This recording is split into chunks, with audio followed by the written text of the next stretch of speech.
Otaloran hezkuntza kooperatiboko eskaintza zabala daukagu. Batetik bazkideentzako, bereziki bazkide berrientzako. Bestetik organoentzako, kontseilu sozial, kontseilu rektore edo zuzendaritza kontseiluentzako. Zuzendarientzako badaukagu gainera zuzendari berrientzako programa berezi bat.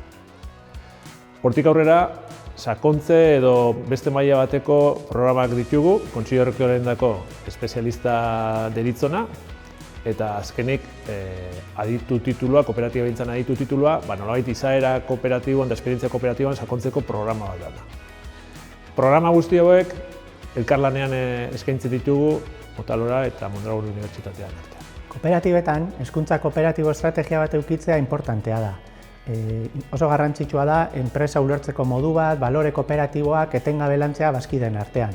Mondragoneko politika sozioenpresarialean ere azpimarratzen da, nortasun kooperatiboa lantzearen garrantzia, eta kooperatibetan bertan enpresa estrategiez haratago, azken finean, bazkideen erabakiak, bazkideen konpromisoa dira gako garrantzitsuak etorkizunari begira. Norabide horretan, orain artean bazkide berrientzako ohiko programa bat izan dugu, 8 ordukoa eta presentziala, eta jarraituko dugu programa hori mantentzen. Baina osagarri bezala, eta behar berriei erantzuteko, kooperatiba egintzan murgiltzen programa berezia martxan jarriko dugu, zeinak 3 hilabeteko iraupena izango duen eta kombinatuko dituen saio presentzialak eta online saioak. Kooperatibismoan murgiltzen ikastaro berria da, 3 hilabeteko ikastaroa izango da.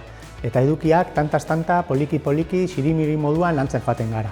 Batetik online euskarri badauka, eta bertan bideoak, edukiak eta abar ikusi daitezke. Eta bestetik, hilabetero goiz bateko saio presentziala egingo dugu, eta bertan elkarrekin ezagutu, esperientziak partekatu eta abar egiten ditugu. Kooperatiba egintza murgiltzen lehenengo programa urtarrilaren 19an hasiko da. Eta ja, momentu honetatik aurrera izena emateko aukera daukazu. Beraz, denborarik ez galdu, deitu edo idatzi Otalorara eta izena eman eta probatu. Zarete dagotuko.